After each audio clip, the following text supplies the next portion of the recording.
Joining us now is former U.S. Army intelligence officer and former advisor to the U.S. and NATO commander in Afghanistan, Andrew Peek.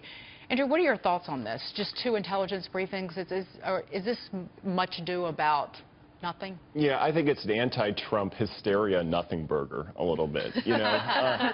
Don't hold back. The deep, dark secret of intelligence is that 90% of what our national security leaders read in this town, New York and Washington, and where they get their information from is the New York Times and the Wall Street Journal.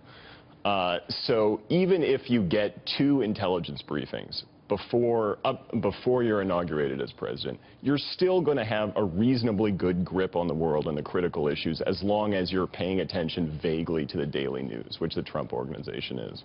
It's not the organization, though, Morgan, that is the concern. It's him as an individual, and rightfully so in some ways. That people have argued, whether they're conservative or liberal, that he doesn't have an ideology about what the world should look like and America's place in it. I mean, certainly the campaign slogans were great, but people are concerned about his knowledge of foreign policy and the world. It was interesting to me that this was leaked already, you know, because it's only been a couple weeks since the election, and clearly this is something as president that he's going to need to focus on.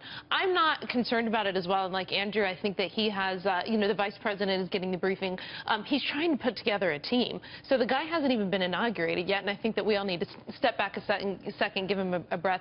If he were in the White House, you know, and 2 months in he'd only received 2 intelligence briefings, then I'd be quite concerned. But I think that what he's doing now is on the normal timeline that other presidents, Barack Obama, George Bush, others go through to get their team, assemble their team together. So I'm not overly concerned either. I think one thing about it is, you know, he talked about building a team and letting the team be the ones to handle certain things that he wasn't an expert in, and I think that's what we're seeing right now. He can pass that part off to people who are smarter and better prepared to handle it. Well, and he can Mike, he's going to have to get the intelligence briefing himself. You can't, you really shouldn't be passing that off. But again, he's won for like a hot second, so let's right, and expect more. President-elect Trump, expect more leaks that try to make you look bad, because that's what you're in store for the next 4 years. And let's move on to this story. More than 134,000 current and former sailors in the United States have had their personal data hacked. The compromised information is said to have come from the laptop of a contractor. The contractor was working on a program that sailors used to re-enlist or apply for new Navy jobs. How concerning is this data breach? Because, again, it speaks to the security of U.S. information when it comes to our military and the government. The good news is that we know this is the weakest link for our cyber defenses. It's where the military interfaces with the private sector, right? So the military cannot actually order its private contractors to follow certain cyber guidelines and follow up every second of every day to make sure they do so the way they can with their sailors and troops and Marines and so forth. So the good news is that we know this is a weakness and we need to address it. The bad news is we're still massively linking personal information, right? And they say it's only Social Security numbers, except that with names and Social Security numbers, you can get a lot of other stuff also. Right, and we have the Chinese hack, what, just, you know, 2 years ago at this point? The OPM hack. And where your information was, I mean, you got a notice from the government, right? But to be fair, very kindly, they also gave us 18 months of identity protection. Really nice. And the contractor was like based in China. Right, I think they've gone out of business. Morgan, you're in the Navy Reserve now. Yeah, I am. So I'm good news. Sorry. Happy Friday. A question I have is, so for the new administration coming in, Donald Trump did actually mention cybersecurity, which is very important, and I think, frankly, should have gotten a lot more airtime in those debates and throughout the election season. Absolutely. But what does a good cybersecurity policy look like, starting with our military and then going down to consumers going forward? Well, the first and most important thing it does is it balances cyber offense with cyber defense. These countries like China and Russia that are sponsoring a lot of cyber attacks are never going to stop unless they face a similar threat from us.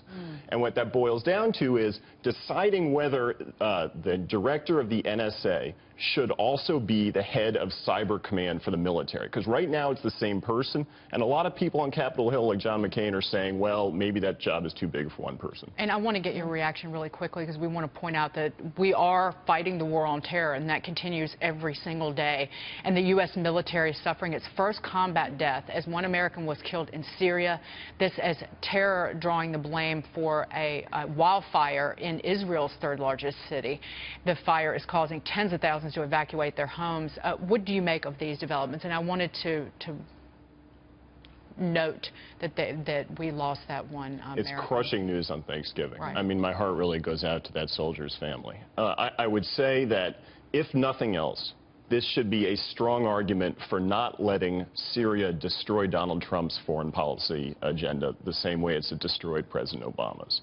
Because if you think back to before the Syria war started, Russia wasn't in the Middle East. Hezbollah wasn't fighting outside of Lebanon. Iran wasn't on the march.